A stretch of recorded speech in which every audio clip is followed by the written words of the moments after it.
1990 దశకంలో తెలంగాణ ప్రాంతంలో జరిగిన ఓ యథార్థ గాథ స్ఫూర్తితో నిర్మించిన చిత్రం విరాట పర్వం. జూన్ 17న రిలీజ్ అయిన ఈ చిత్రం సినీ విశ్లేషకులు, సినీ ప్రియుల ప్రశంసలు పొందుతోంది. హీరో రానా, హీరోయిన్ సాయి పల్లవి నటనకు అభినందనలు దక్కుతున్నాయి. నక్సలిజం నేపథ్యంలో ప్రేమ కథతో రూపొందిన ఈ చిత్రం ఆద్యంతం ఆకట్టుకునేలా ఉందని వ్యాఖ్యానిస్తున్నారు సినీ క్రిటిక్స్. విరాట పర్వం చిత్రానికి పాజిటివ్ రివ్యూ ఇస్తున్నారు సినీ విశ్లేషకులు.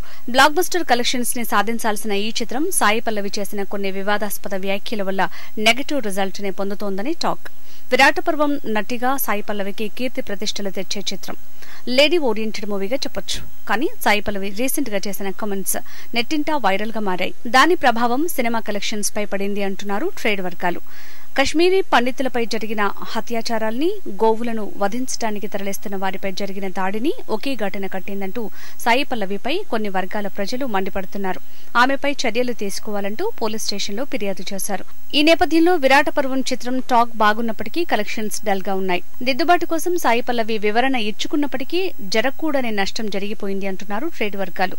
స్టార్ హీరోయిన్ గా కొనసాగాలంటే టాలెంట్ తో పాటు లౌక్యం కూడా తెలిసుండాలి అంటున్నారు విశ్లేషకులు.